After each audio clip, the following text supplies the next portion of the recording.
Bismillahirrahmanirrahim. Belə bir sual yaranır ki, bu sual çox incə və vacib bir sualdır.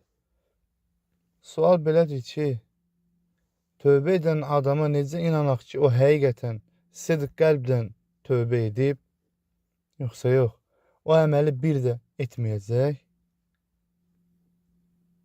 Qısa belə cavab vermək olar ki, insanın qəlbindəkini tam olaraq yalnız Allah Azza və Cəllə bilir. Biz isə zahirə görə hökm veririk. Birincisi, tövbənin həqiqi olub olmadığını necə anlamaq lazımdır? İslamda tövbənin, əziz müsəlmanlar, əlamətləri vardır. Günahdan tam uzaqlaşmaq, etdiyinə görə peşmanlıq hissi etmək, bir daha etməməyə qərar vermək, əgər başqasının haqqı varsa onu qaytarmaq və ya ondan halallıq almaq. Əgər bir insan bu əlamətləri göstərirsə, biz onun tövbəsini qəbul olunmuş kimi hesab etməliyik. Çünki zahirən adam doğru yoldadır. Həmçinin biz necə davranmalıyıq ona qarşı?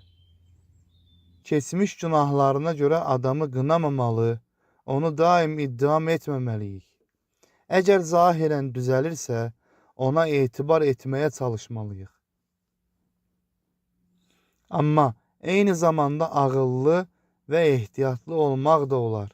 Ona nəsihət etmək, onu pis əməldən uzaq tutmaq lazımdır. Əsas prinsip Rasulullah sallallahu aleyhi ve sellem bizə öyrədib ki, mən insanların qəlbini yarmaq üçün göndərilməmişəm. Yəni biz qəlbə görə hökm vermirik, zahirə görə davranırıq. Bir insan tövbə etdiyini deyirsə və bu davranışı göstərirsə, biz onu qəbul etməliyik, amma gələcəkdə nə edəcəyini qəti deyə bilmərik. Onu bilən Allah Azze və Cəllədir. Allah Subhanahu ve Teala bizlərin qəlbimizə baxar. Hədisdə buyrulur bu. Subhanakallahumma Rabbena ve bihamdik.